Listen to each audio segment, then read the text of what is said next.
Hello and welcome to the TripOn podcast. And actually welcome back, as it should be, because this is a continuation of the experience that we had in Hong Kong Disneyland. So if you didn't hear the other episode, definitely look that one up first, where we explain the start of the day, how we got there, and how we actually experienced the park throughout the day that we were there.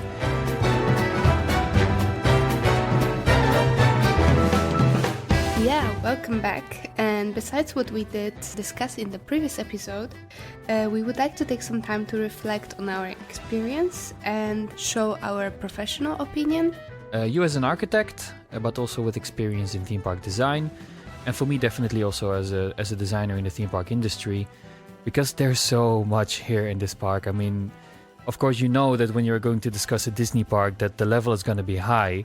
So I would like to ask you, just as a very initial thought as an architect, what stood out to you in Hong Kong Disneyland in general, and what can you take from that? Definitely what stood out to me is amazing layout of the park, how everything is beautifully themed and coherent. And what stood out to me the most is the Disney Castle. It was actually improved after time, because first it was done smaller, more resembling the castle in Anaheim. And later they upgraded the castle. They also changed the colors for more pastel ones, and I think it totally fits the Asian atmosphere in Hong Kong and the whole background of the mountain. They also changed the concept of the castle, that it's not only a Sleeping Beauty castle, but it's more representing all the princesses of Disney. And I think it's a very nice touch. How did you like the castle? What is your opinion? So the castle is a very interesting case, because I heard in another podcast, I heard the term castle envy, which I thought was a very striking and a very applicable term, which is a very interesting way of looking at it. And it actually really kind of explains and embodies what was happening here in Hong Kong. Hong Kong Disneyland was built much smaller than many of the other Disney parks, and mainly because of budgetary reasons, because the Disney company was just struggling at the moment that they started development over here.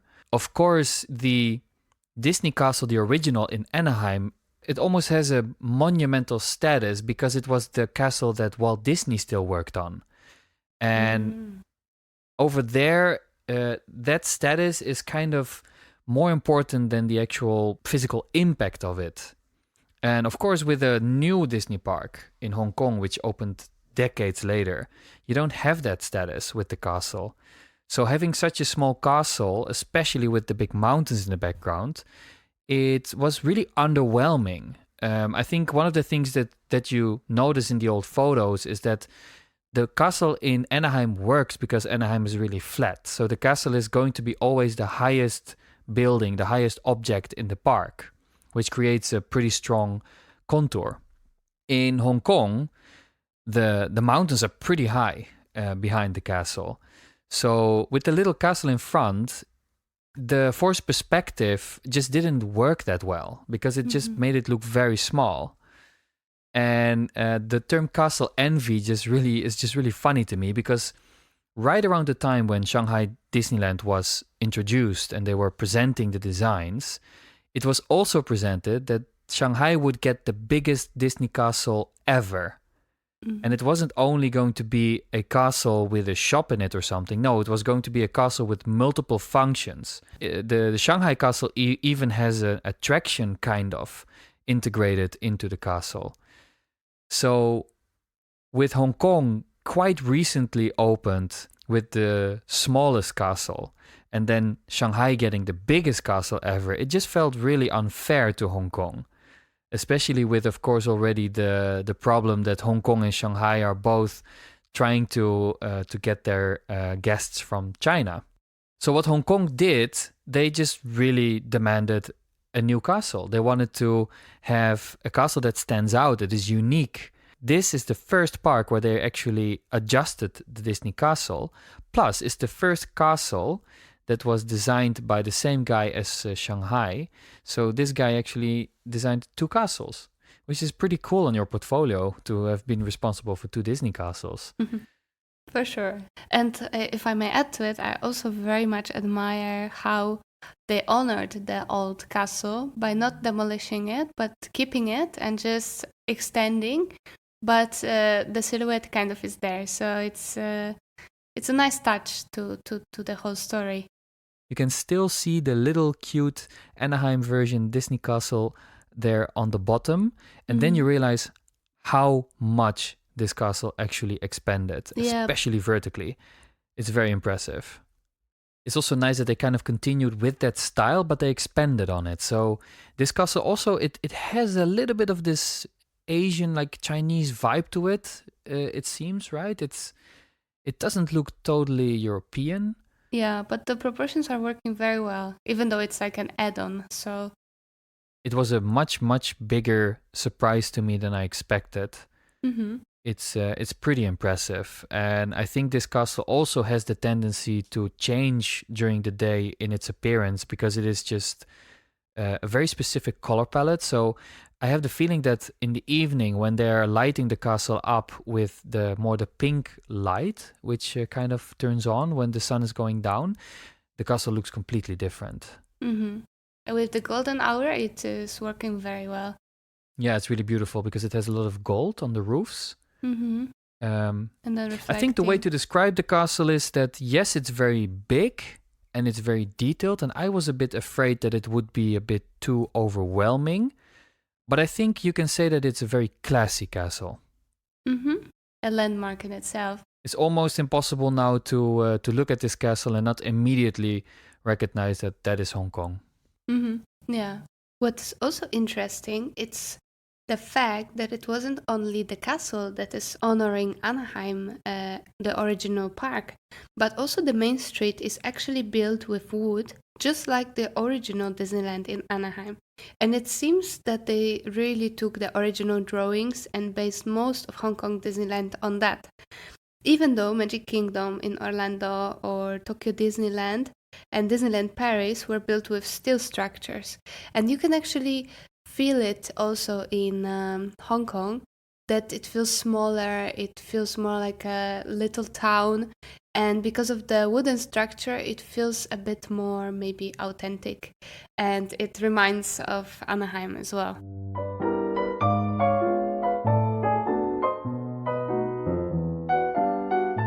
Another very interesting topic about the Disney park is actually the landforming and how the whole park was developed and where was it built.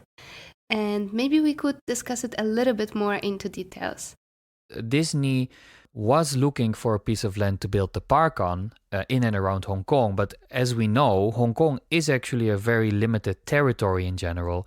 And it is just very mountainous. And of course, it consists mostly of a collection of islands. So to find such a big plot of flat land was impossible. What I wanted to start off with is that Hong Kong was already working with reclamation of land. So they did a very, very big project just before Hong Kong Disneyland, and that was the airport. And the airport is also situated on a land reclamation, which is a pretty big piece of land that they added to Lantau Island.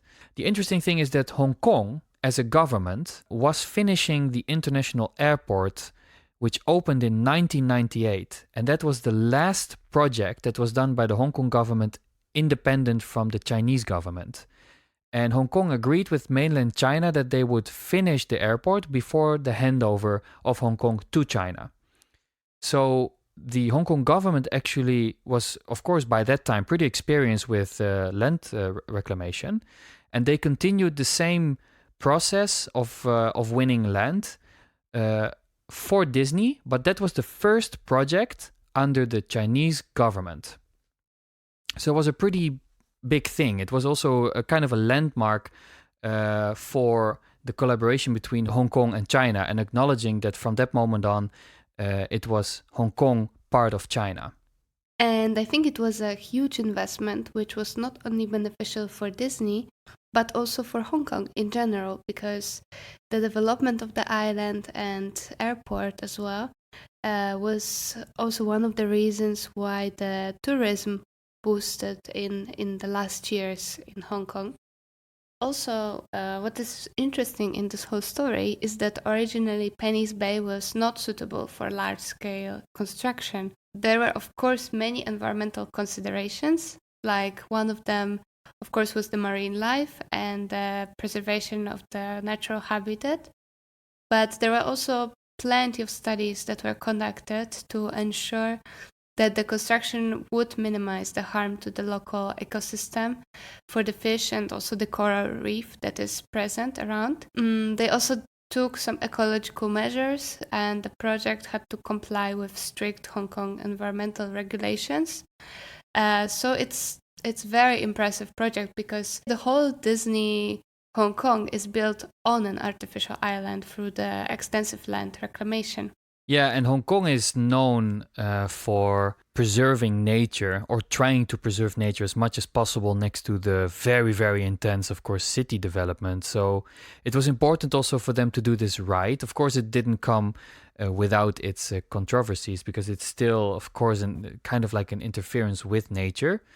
But also maybe one interesting thing to mention is that Penny's Bay was a very calm little bay with a small harbor and a couple of buildings. And especially for the Hong Kong Disneyland Resort, they actually connected this part of the island, this very corner of the island, to the railway system around Hong Kong. So there's now actually a branching off railway track that goes all the way to Disneyland Hong Kong, which also partly goes through a mountain. And there you can see how important it was for such a project to be a collaboration between the Hong Kong government and Disney, because the government actually chipped in a lot in terms of budget and infrastructure for this project. Purely looking at this project in its urban situation right now, in one of the most densely populated cities in the world, you would expect that also Disney would over here be situated and would be planned like many of the other Disney parks, which are often kind of set in an urban environment. But when you are there, you have no notion that you are near Hong Kong. It's such a specific experience that you are surrounded by mountains, like kind of embraced by mountains on one side, and you have almost like an open view over the water on the other side. It is a very specially situated Disney park, I have to say. It's pretty isolated in a way. Yeah, that it is so isolated on kind of the tip of the corner of an island, and that you are so close to one of the major cities in the world. That's it's pretty special. Mm-hmm.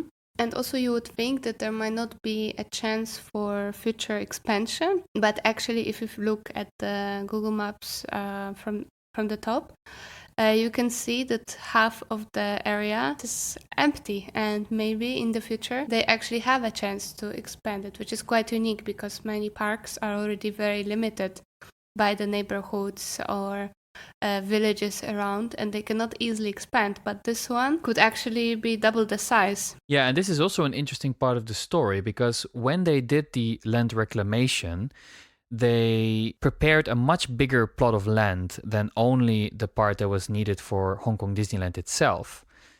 So just to describe it, it is kind of like a really big plot of land which is split in two, and in the kind of the central axis of that is the park promenade, or the promenade that goes from the north to the south. On the north you have the connection to the infrastructural developments around, and that actually is also the place where the Disneyland Resort station is, the train station. And then you have this park promenade that kind of slices through the middle, and all the way on the south, that's where the resort starts with the accommodation, so several hotels. And then you have the Hong Kong Disneyland Park on the west side of that promenade, and on the east side of that promenade was a plot of land which is probably similar size as what is now developed. And that plot of land was actually a piece where the Hong Kong International Theme Parks Limited, so the overarching company that is in charge of Hong Kong Disneyland Resort, they had an exclusive right to lease that plot of land and to expand with the second gate, which was always the original plan. But unfortunately, because of the COVID crisis, eventually they didn't extend the exclusive right on that plot of land. So now it is unsure what's going to happen there. But for now, it is not planned for the resort to expand over there. And now it is actually used for other purposes. I think there's now a solar farm over there. Yeah, I also hope that it will be developed with consideration. But I hope that the Hong Kong government is aware how precious the land is and how much they can benefit from developing that area well. So I hope that it will not be residential development, because that would mean that all of a sudden there will be residential towers planned right next to Disneyland. But because the government is so involved, I think that they would not let that happen. Mm-hmm. Land forming and developing of the area is actually connected with the master planning. And this is where I would like to ask you, what do you think about the master planning of the park in general? Because I know it is your interest, and also this is what you're currently doing for your work. So I would like to hear, how do you see it and how do you perceive the master plan of the park? Hong Kong Disneyland is, of course, a brand new park on a brand new plot of land, which is also quite unique, which means that you can read so much from the master plan that they used for this park as to what were their intentions, what was the original design intent, and also you can always see how they kind of anticipated the future to be. And I think master planning wise, it is undeniably a park that started on the wrong foot. It is extremely small in its footprint. It is especially very clear when you see that the entire layout of the park was really anchored with the railroad that was looping around the park, which is of course modeled after the Anaheim park, where there was also the Disneyland Railroad that kind of loops around the plot of the park that later developed further on. And it just is a very specific decision for me to do that, because it forever reminds you what was the original master plan or design intent, with everything within the railroad being the first phase of the park. I think another thing that is very clear here is that because of this very small beginning, the park's original zones already feel very small and cozy. I think you can probably also say something about it because you have experienced Disneyland Paris, which is actually even an older park than this one. How did you experience Hong Kong in relation to Disneyland Paris? Hong Kong feels much smaller because the buildings in the main street are also not as tall.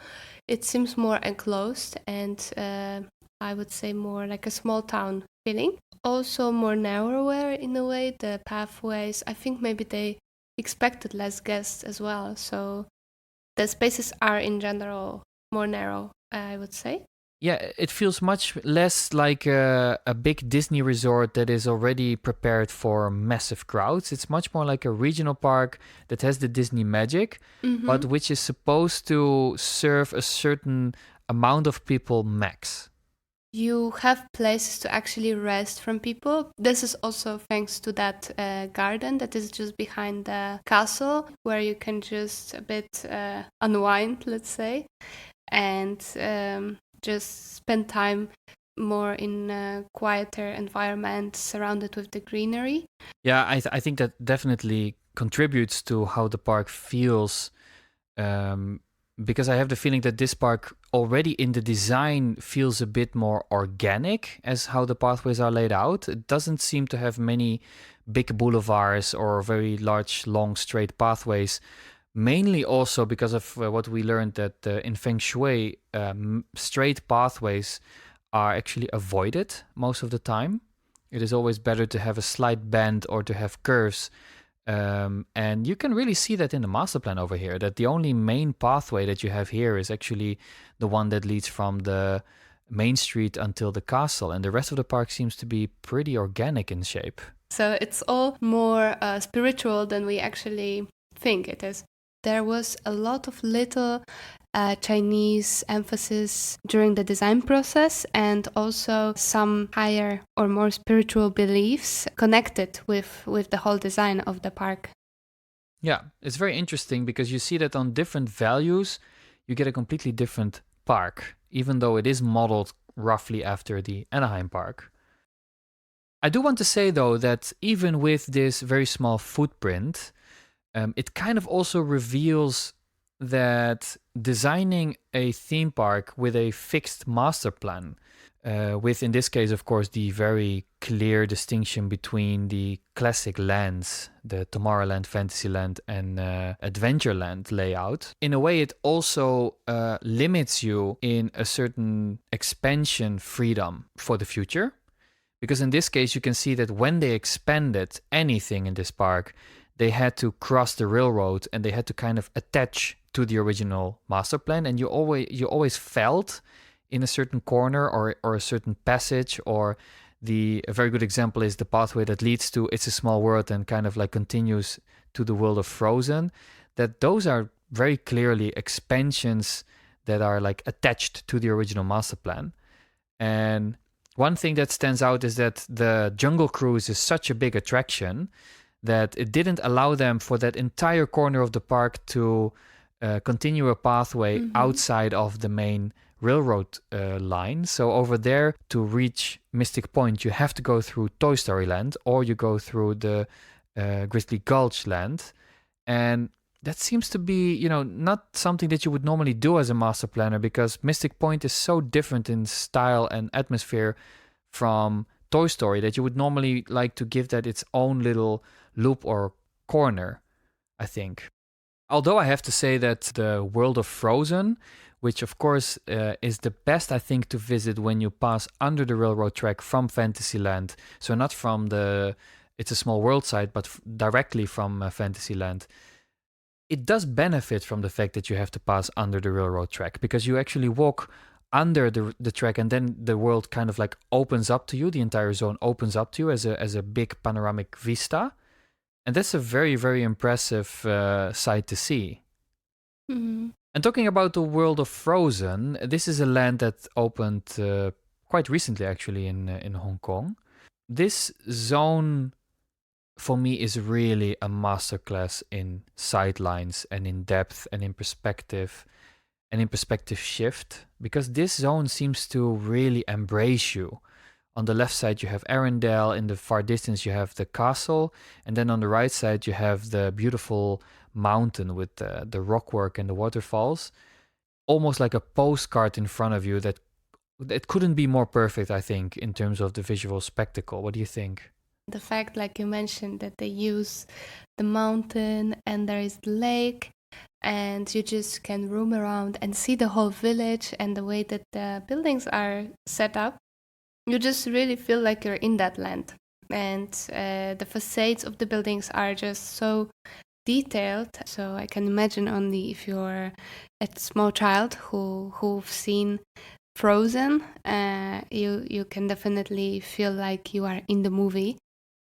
Yeah, I think that's also something that we probably both realize when we look at it, is that it is so meticulously done and produced. When you look at the facades and how everything fits together, all the pieces of wood, the elements, the decorative elements, even the water drainage and the roofs, and it is so perfectly fitting together. It must be so much work and planning to get that right. Yeah, a lot of respect for that. It's very, very impressive.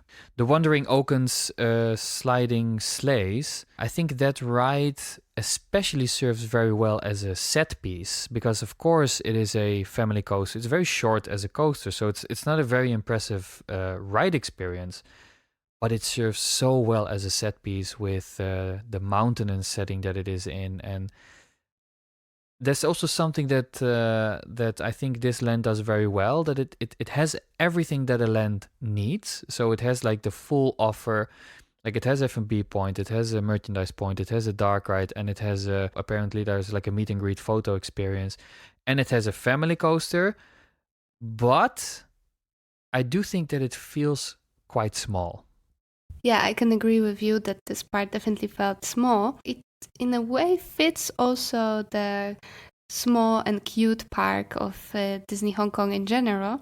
So I would say maybe in that location it felt still nice. However, as a visitor, you have that urge or hope for more attractions, and would be nice, of course, if the land would be a bit bigger. Yeah, I think if you call a land World of Frozen, I think the term world implies it to be a bit bigger.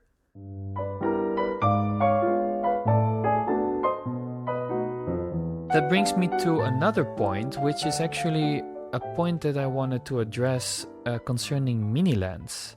Mm-hmm. Because this is something that we have been seeing in the theme park industry for a while now, that there is a certain approach to how the themed lands in parks are done or have been done in the past and are done now. And it's a very interesting point, I think, to discuss, because I think there's going to be a major shift. Like, for example, I will explain what I mean by that.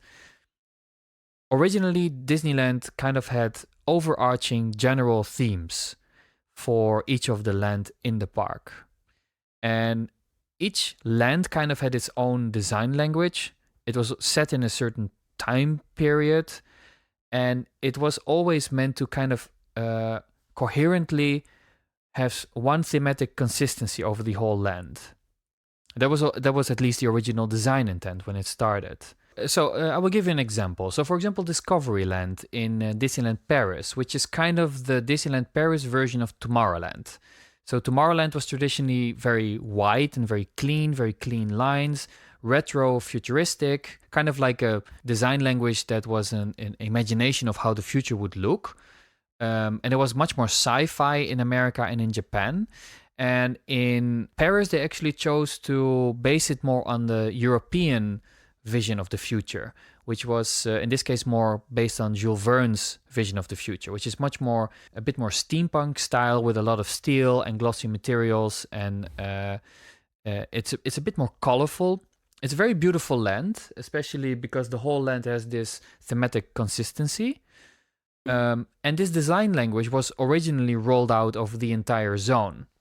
But later on, as it always goes with theme parks, there's of course always an introduction of different elements, like, for example, another IP in a land like this. Because simply, the wishes change, the demands change, the guests want something else, or something needs to be refreshed or replaced. And it always kind of collides with the original design language of the land. Do you know what I mean? Yeah, I understand it in a way that the park or the specific land is designed with a particular design language, and it's supposed to represent a certain story, but this is like a coherent part or a section in a park. And then once there is an idea to add, for example, an IP, or there is an idea to improve the land, the problem arises that it's not coherent anymore, and it doesn't fit entirely the whole concept that was originally there. And the perfect example, of course, is the Star Wars overlay in Disney Paris. And the whole land was carrying out the same design language, material expression, line flow, all that stuff was, of course, because the whole land is consistently one kind of theme. They want to plant their IPs in the parks because from their own data, it shows that the IPs are just generally generating more income and more attendance. That's just a fact. Mm-hmm. But then what happens is that if you introduce an IP which has its own design language, like for example the Buzz Astro Blaster Dark Ride that came into Disneyland Paris, or the Star Wars overlay on Space Mountain, is that those IPs, they have their own design language that doesn't necessarily fit into this anymore. land. Yeah. Mm-hmm. Yeah, so what I think that happens is that this approach to those overarching thematic consistent lands, I think we're going to see that disappear more and more. So what you see in Disneyland Hong Kong, and I think that's going to happen with other parks too, is you have this kind of like the mini land approach, where they're isolating a mini land with its own overarching thematic consistency, with its own story often even, and also with its own design language. They kind of isolate it as a little bubble from the rest of the park. You normally used to see that approach much more in the parks that were non-Magic Kingdom style parks, so the parks that are not castle parks. And for example, a good example is the Walt Disney Studios Park in Paris. There is inherently a lot of mini lands in there because the park didn't have any overarching thematic consistency besides the fact that they were calling it a studios park. But there, the mini lands kind of, it was okay. You know, they didn't need to fit into some sort of framework that was already laid out. So they introduced, for example, the dark ride around Ratatouille, and it was its own little mini land with a Parisian style, and it's right next to Toy Story Playland, and it's right next to the Pixar area, and it's fine. It kind of, you kind of excuse it because the park doesn't try to be thematically very consistent. But here in Disneyland Hong Kong, you can kind of see that those mini lands are being attached now to the park. So the World of Frozen is kind of a mini land in itself. They maybe consider World of Frozen to be part of Fantasyland, but it feels incredibly different from the rest of Fantasyland. And I think they also put effort in the fact that when you are in the World of Frozen, that you're not seeing any of the other zones or lands in the park from there. You're isolated in there. And another mini land here that really stood out to me. Can you guess which one? Do you mean the Mystic Point? Is it the one that stood out to you? Yeah, Mystic Point is actually only one attraction if you think about it. Yeah, that's true. Actually, only the Mystic Manor. That's it. Yeah, Mystic Manor is the main ride over there. There is a restaurant next to it. There's a little garden next to it, but that's kind of it. So Mystic Point also doesn't really tie in with any of the other lands. It's situated right next to Toy Story Land.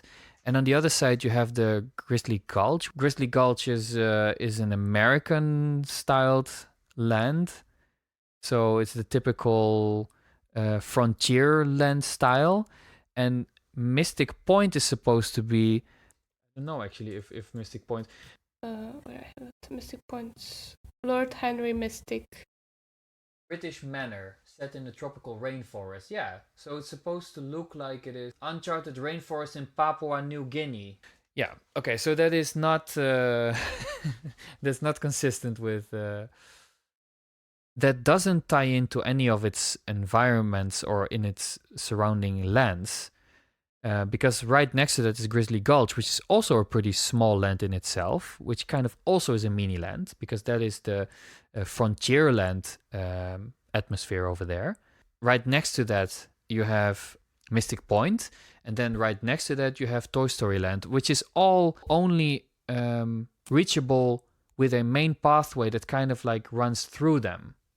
So I think it is interesting to see that approach in a park like this.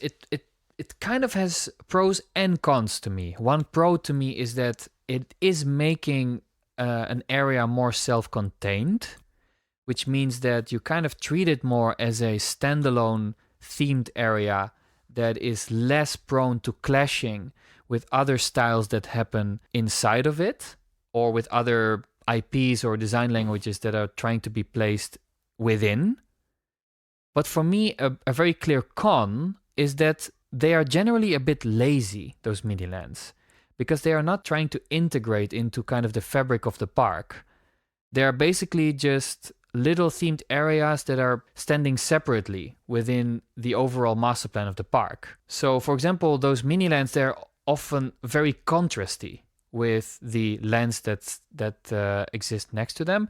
And also, there's often not really a serious transition, and transition is a very important term when you talk about master planning in theme parks. Normally you would kind of think about transitions. You would think about, how do we take someone out of another land and introduce them into a new land?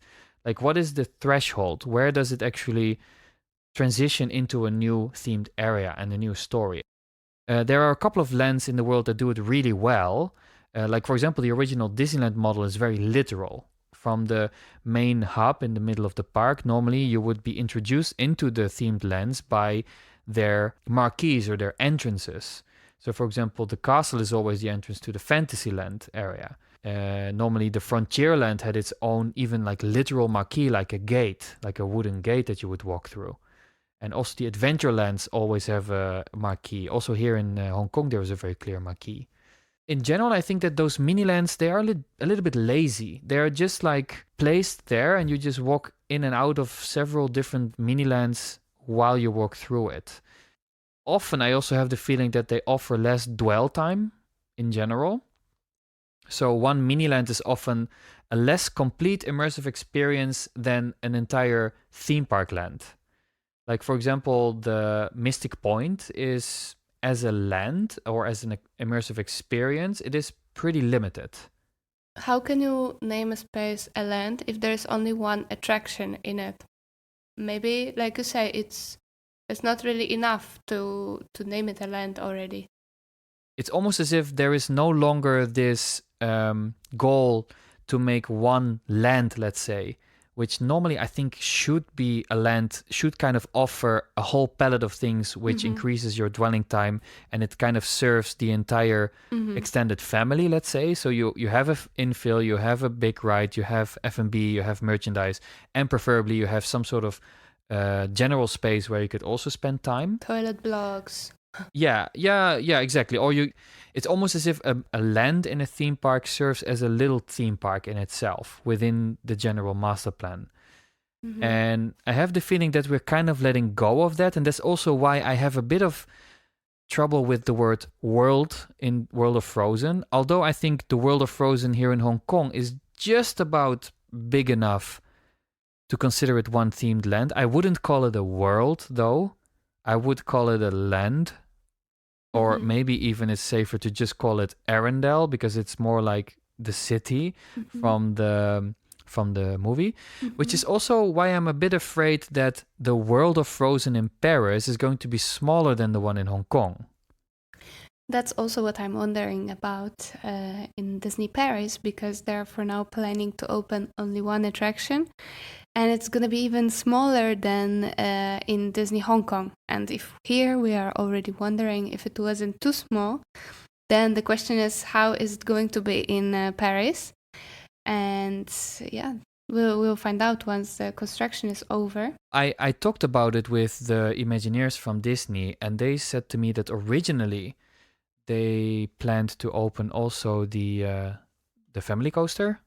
So the Wandering Oaken sliding sleighs, but this was cut from the project. They did some other changes to the land, so some other things they adjusted a bit, etc. But it still kind of feels like they cut half of the zone.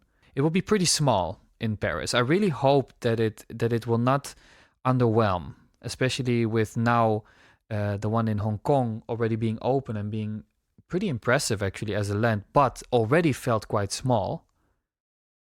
So yeah, I'm curious to see where that takes us. And from what I see now with many of the current developments in theme parks, but especially in Disney, is that they kind of continue this whole mini land approach, I have the feeling, because they are introducing a water ride around Lion King, for example, in Paris, which is also going to be, I think, one attraction. They are introducing a couple of IP-based rides in, for example, Animal Kingdom, which also seems to be with one attraction. What I'm trying to say is that it's just risky when you are setting out such a clear master planning approach, like with any of the Magic Kingdom style parks, because you kind of set it up for it to be very difficult to expand upon that approach. This park, because it lacks any of those very big building volumes or high towers or rides or structures, the Disney park doesn't feel very bombastic. It feels generally very toned down and a bit smaller and more cozy in general. Maybe what is also interesting to mention is that the park does feel smaller in scale in general. So besides the size of the park, like the footprint, there's also kind of a lack of high structures or towers or tall rides. But also, in general, it felt to me like the guests are much smaller on average than what you would see in other Disney parks.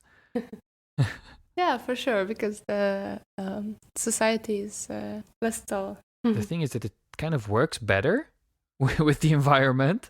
Like, for example, Main Street, which is very much, of course, based on perspective shift. So where they try to make it seem bigger and taller than it actually is, with a lot of optical tricks. It works pretty well here in Hong Kong when most of your guests are actually a bit smaller. They fit really well with the environment. It's really nice to see.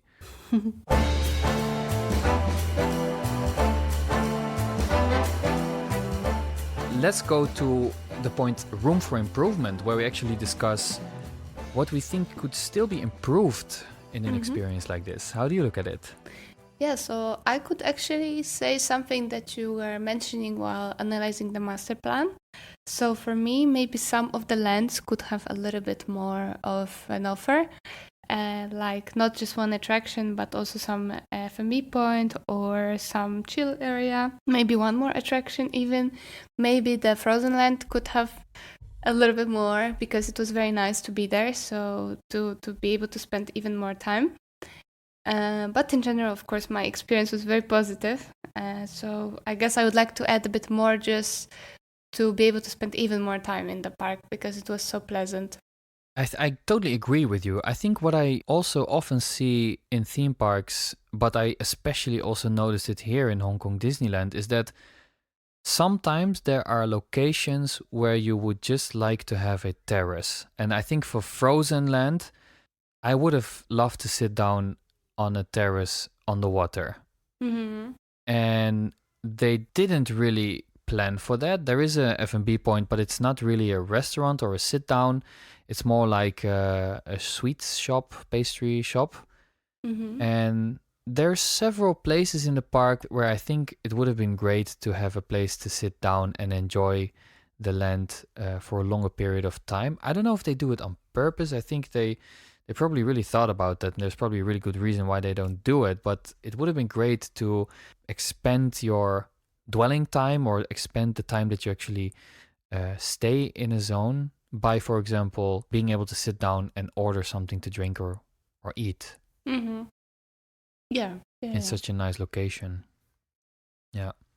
I think I have another point actually that that I also would love to hear your opinion on, is that I'm generally a bit disappointed by how Marvel is being introduced in the Disney parks. And over here, there is a very clear Marvel area, which is kind of a corner in Tomorrowland, which kind of feels like this is the Hong Kong version of the Avengers Campus zone that also exists in Paris and in Disneyland Anaheim. Normally, Marvel is so strongly based on characters, but there is no animatronics in this whole area. Yeah. Did you notice that? Yeah, that's a good point as well, that there was not much presented, especially in the queue lines and in the area. Yeah, it seems like it is very heavy on screens. Yeah, right? but also I would say maybe the whole zone, the buildings, they were also not themed much, and it was quite bare. It didn't feel that futuristic sometimes in that zone. Yeah, I think that is a point of criticism in general for everything regarding the Marvel IPs, and especially the Avengers Campus areas, is that the theming, let's say, or the design language is very generic. Mm-hmm. It's something that we could have seen anywhere else but Disney, because it's mainly just industrial buildings, concrete buildings, glass, steel. It's pretty generic, which is sad, because I think Marvel has a lot of very interesting worlds to work with. Mm-hmm. And they always seem to go for a more like generic basic human version style approach. Yeah. But even if you dig a little bit deeper, if you look at the rides over here, of which one of those rides is the Iron Man Experience. It's a very also generic name, by the way, but that's another thing. That ride is basically the Hong Kong version of Star Tours. One of my favorite Disney rides. I think it's really well done. Mm-hmm. There's a lot of reasons why I think it's really well done, but one of the main things that stood out to me, especially when I was younger in Star Tours, is that you actually have a lot of animatronics in there. You get to see C-3PO, an animatronic. Mm-hmm. You get to see R2-D2. You get to see the little robots in the queue line, and you get to see another C-3PO in each of the simulators in front. So it was a really, really amazing experience as a young person to see C-3PO for the first time for real. In the Iron Man experience, even though it is a really great ride, and I think it's lovely that they actually introduced the Hong Kong cityscape in that ride. So it's very much a custom version of Star Tours for Hong Kong especially. But there are no animatronics in this one. 0. And another ride over here is the Ant-Man and the Wasp Dark Ride, which is a shooter, essentially. And that's actually a repurposed ride. Do you know what was before that? Yes, it was Buzz Lightyear Astro Blasters. But they changed exactly it for the Ant-Man. Yeah. And this one also exists in Paris, actually. That's interesting. And what is interesting about that is that Buzz Lightyear Astro Blasters has an animatronic in the queue line, the one from Buzz Lightyear. And apparently it used to be here also. But now, in the current form, there are no animatronics. So for me, I don't know, I was a bit disappointed by that. I would have loved to see, for example, an Iron Man animatronic, or for Ant-Man and the Wasp, they could have done something, because I know that it's difficult to replicate faces of famous actors, but they could have at least used the versions of for example, Ant-Man and the Wasp with their helmets on. I think it would have been way easier to make an animatronic out of that. I would have loved to see animatronics over there, because I think Marvel is so heavily based on characters. It would have been fair to have more real characters over there.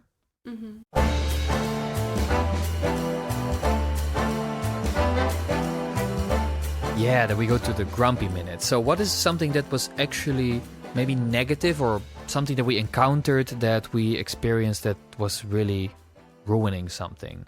Okay, I actually have 2 grumpy minutes, but it's nothing that the park can do with it.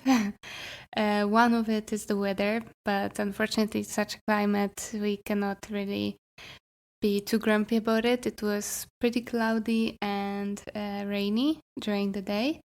And another thing, unfortunately, we didn't make it for the end show, and it was such a pity. But yeah, in general, the whole experience was just great. And about the show, luckily we had the chance to watch it later on at home, just from the recording. But yeah, maybe this is the only thing that we kind of missed.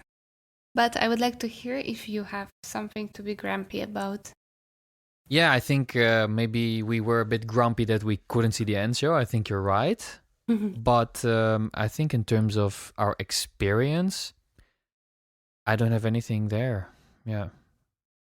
That's very rare, actually. But let's be a bit more positive. Do you have maybe some highlights, something that you liked in particular? Yeah, definitely. I think one major highlight, besides the fact that we both really loved the world of Frozen, I think for me the highlight was probably when we saw the world of Frozen when it was dark.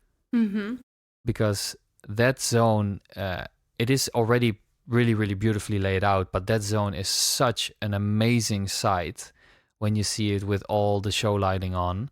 It's really, really impressive. I think for me, the main highlight was the castle, Disney Castle. Maybe especially during the golden hour when it was beautifully lit and it had that pinkish glow on the facade. Yeah, I think that's also a thing. The Castle of Magical Dreams. I challenge anyone who goes to Disneyland Hong Kong to not take photos of this castle. I think it's impossible. This castle is such a photo op. And every time when we saw this castle from a different angle, I think we had to take photos. It's really, really impressive visually. But what is definitely also a highlight for me is great customer service, and the staff was super friendly. Everything was in English. It was also adding to the experience. Yeah, in general, I think the service was excellent. They were very friendly. They were all smiling. What was really nice is that generally it seemed like everyone was able to speak English, or most of the people definitely were able to help you in English. That was great. I think also a special compliment for the staff that was serving us in the Explorers Club restaurant. Very friendly, very professional. It seemed like there were always enough people everywhere. Of course, we had the benefit of being there when it was not too crowded, but I still think that the quality of service was really high because there was just a lot of people also working. And yeah, I think it really added to the experience of the park, the fact that the people in Hong Kong, in general, they seem to be very friendly, smiling, waving. They are happy that you're there. It also seems like they're proud of being there, I guess. Yes, and my last biggest highlight, I would say, is the fact that the park is not too big. Because we only had one day, and normally I have FOMO, so the fear of missing out. And when we go to some parks, I try to do everything. And usually it's not enough time. And even if we do sometimes 2 days in the park, it's still not enough. And here I really enjoyed it that we only had one day and we managed to do, besides the end show, of course, but the rest, all of the attractions we've done, a couple of them we've done a couple of times. So it was definitely like feeling of fulfillment. So it was very good.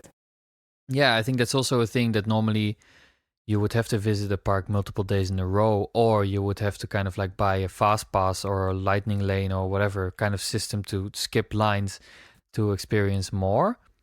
And over here, we actually, at the end of the day, we had queue lines that were not even 5 minutes, which is crazy for a Disney park. Because yes, it is a smaller Disney park, but it still hits the quality of a proper Disney park. So we were able to rewrite the Grizzly Runaway Mine Cars over and over, or rewrite Mystic Manor, or rewrite the Frozen Dark Ride. It left us so satisfied. We were able to see every corner of this park really well, and we even were able to ride some of the smaller rides in between. So I think that really improved the impression of this experience.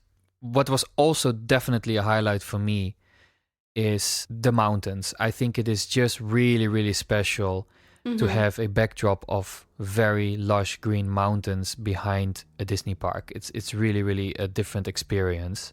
Yeah. And especially after sundown, when the sun was setting and when the color of the light changed, and when slowly the lights of the park were turning on, that moment when you can still see the contour of the mountains in the background, and you have so much depth because of that, and because you can see really far in the distance, and then you have this gloomy lighting, and the Disney park is slowly showing itself by night. I think that really, really made a beautiful visual spectacle in general. Yeah, and the climate was also adding a lot to it, that it was warm and very green in general. For sure, also Daffy, the character, was one of cutest highlights in the park, and I just loved it that all the people around were wearing the merchandise on them. They were buying special hairbands or buying the plushies, attaching them to the bags, and you can really see that the mascots are really popular and that people are actually buying a lot.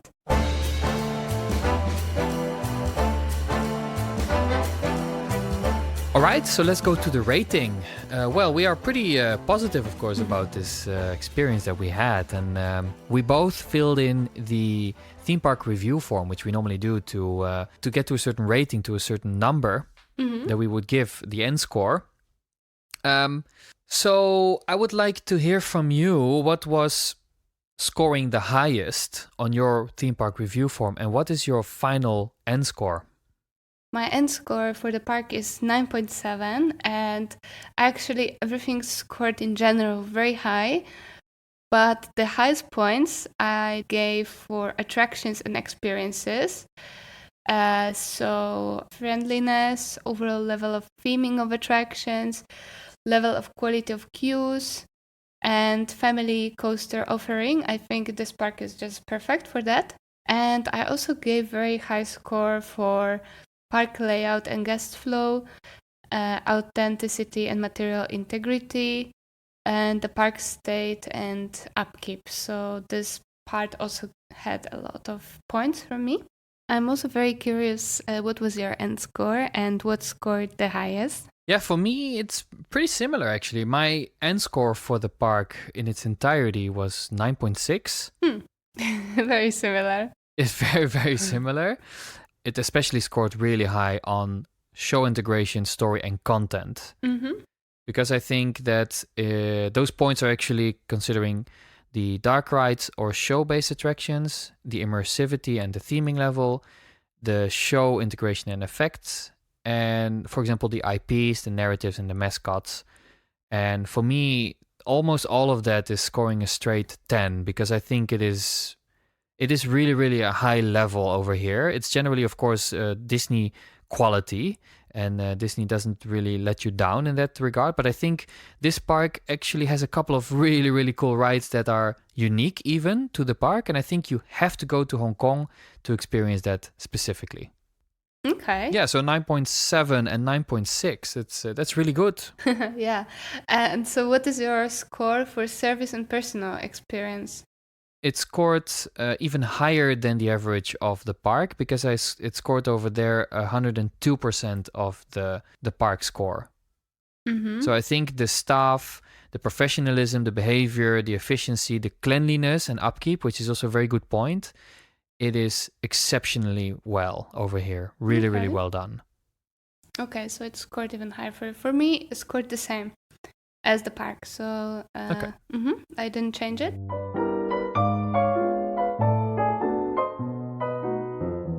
And from the rating, we can go to our item trip off, consider, or trip on.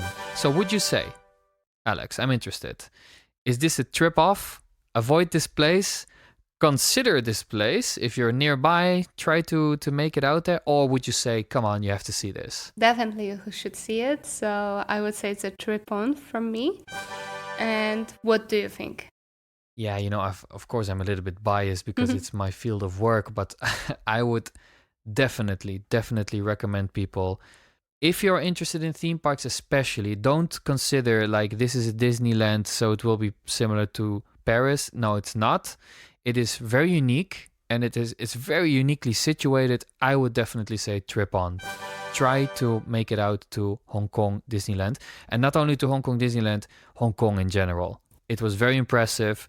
I really loved it, and I think I would love to go back here.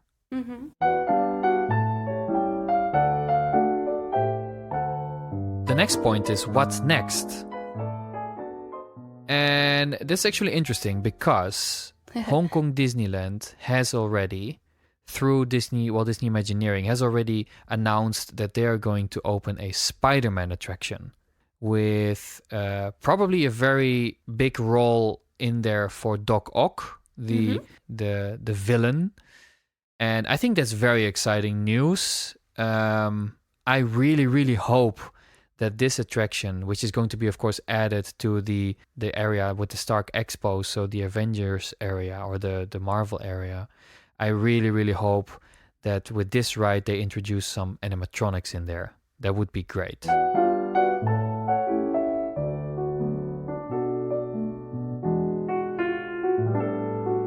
What's next about our podcast, and which episode are we thinking to record? Do you know? Yeah, so we had quite a break in the release of episodes, and I did actually visit Disneyland Tokyo and also Universal Studios in Osaka. I would love to discuss those visits because that was really, really amazing.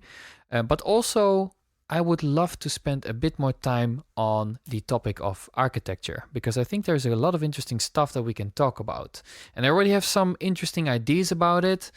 But maybe it's also a good moment to stress that we would also love to hear from our listeners. If they have any recommendations, if they have any ideas, please send it to us.